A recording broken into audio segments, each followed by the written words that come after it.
Let's jump right in. Today we're tackling seminars and group forums for the Series 7. And to make this actually stick in your brain, I want you to meet Riley the Rep. Riley is, well, he's energetic, he's a little chaotic, and he just had a brilliant idea to drum up new business. He is going to host an underground, glow-in-the-dark laser tag retirement seminar. Yeah, you heard me.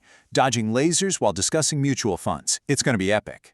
So Riley prints up this wild promotional flyer, Riley's Laser Tag Retirement Bonanza. But hold on a second. Before Riley can strap on his plastic vest and start shouting unscripted financial advice in a dark room, he has to get past his boss, Sam the supervisor. And Sam? Well, Sam is sweating just looking at this thing. Can Riley actually do this? Well, before we figure out exactly how FINRA views this totally ridiculous event, let me just give a super quick shout out to our own supervisor. This explainer is brought to you by CertFuel. If you're grinding through your Series 7 prep, they've got a really solid full course with adaptive study quizzes, smart flashcards, and unlimited practice exams that are weighted just like the real thing. It's awesome. Go check them out at certfuel.com. Anyway, let's get back to Riley's chaotic seminar and see how Sam handles the madness. Which brings us to our first hurdle, spoken versus written rules. To figure out if Riley's event is actually compliant, we have to realize that this one seminar triggers two completely different FINRA rule sets at the exact same time. Think of it like two separate buckets. In the first bucket, you've got Riley's spoken words. When he's running around the arena yelling completely unscripted remarks about retirement accounts over the sound of laser blasts, FINRA calls that a public appearance. And the good news for Riley? No principal pre-approval is required before he opens his mouth. But in the second bucket, we have the written materials. If Riley hands out a shiny brochure or maybe a printed slide deck to more than 25 retail investors at this event, FINRA calls that a retail communication. And that absolutely 100% requires Sam the supervisor to approve it before it's used. Why the huge difference? Simple. Spoken words disappear into thin air, but written documents are permanent. They can be copied and shared. FINRA wants Sam to catch any crazy, false promises before they get physically handed out to a crowd. Now listen up, because this is a massive exam trap. The test is absolutely going to try to trick you by mixing these two concepts up. They'll describe a public appearance seminar and try to bait you into thinking that just because the spoken words are unscripted and don't need approval, the written handouts are suddenly exempt too. No way. Don't fall for it. A single event triggers both rules simultaneously. Riley can talk off the cuff all he wants, but the second he hands out a slide deck, Sam must pre-approve the written part. All right, moving on to the magic number 25. You might have noticed a second ago I specifically said handing out materials to a big group. That is because FINRA is heavily obsessed with exactly how many people Riley is handing his laser tag brochure to. I need you to burn this number into your brain right now. 25. This is the absolute magic threshold for deciding what kind of communication Riley is actually holding in his hands. If it goes to more than 25 retail investors within any 30-day period, boom, it's a retail communication. If it's 25 or fewer, it's correspondence. Okay, let's do a quick pattern interrupt to make sure you're with me. Say, Riley's seminar is, well, kind of a flop, and he ends up handing out his brochure to exactly 20 retail investors. Does Sam the supervisor need to pre-approve that brochure before Riley hands it out? I actually want you to pause this explainer right now. Think about it, lock in your answer in your head, and unpause when you're ready. Got your answer? The answer is no. Because 20 is obviously 25 or fewer, FINRA classifies this material as correspondence, not a retail communication. And correspondence does not require Sam's pre-approval before it gets used.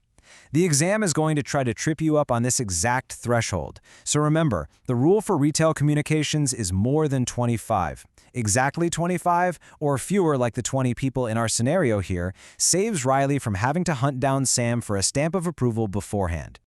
Okay, let's look at Sam's supervisory checklist. Let's shift our focus completely over to poor Sam the supervisor for a minute. Even though Riley's spoken words might not need pre-approval, Sam can't just let him run wild in the laser tag arena totally unchecked. FINRA requires Sam to have a very specific game plan for supervising unscripted public speaking. Sam has to implement written supervisory procedures that hit 3 exact steps. First up, education and training. Sam has to actually teach Riley what he can and cannot say. Like, hey Riley, maybe don't guarantee a 20% return while hiding behind a plastic bunker. Second is documentation. Sam has to document that this training actually took place. And third, surveillance and follow-up. Sam has to actually monitor Riley's compliance after the event happens. Pay super close attention here, because this is another massive exam trap. The test is going to try to convince you that as long as a firm educates and trains their reps on public speaking, boom, they've done their job, dust off the hands. Wrong. Surveillance and follow-up are absolutely mandatory components.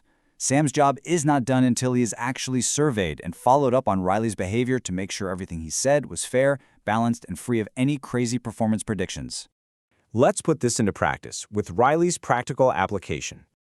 Okay, let's bring all these pieces together and look at Riley's actual seminar. Let's say his marketing totally worked, and Carla, the customer, who we love, she's a fantastic client, shows up along with 39 other prospective clients. So we've got 40 people ready to play laser tag and learn about retirement. Let's break down exactly how FINRA regulates every single part of this 40-person event. First, the spoken presentation. It's totally unscripted, right? So it's a public appearance. No pre-approval needed, just Sam's supervisory procedures in the background. Next, Riley throws some PowerPoint slides up on the arena wall. Since there are 40 people, which is obviously more than 25, those slides are a retail communication. Sam must pre-approve them before the event. Then Riley hands Carla a brochure at the door. Again, 40 people, more than 25. That's a retail communication, requiring Sam's pre-approval. Finally, Carla asks a question during the Q&A, and Riley recommends a specific stock. For this, Riley has to have a reasonable basis for making that recommendation, and he absolutely must disclose any financial interest he has in that stock. You literally cannot just pump a stock to a crowd of 40 people without disclosing that you actually own it yourself. All right, it is time for a rapid-fire exam recap. We have officially survived the laser tag seminar. Now we need to burn these concepts into your memory.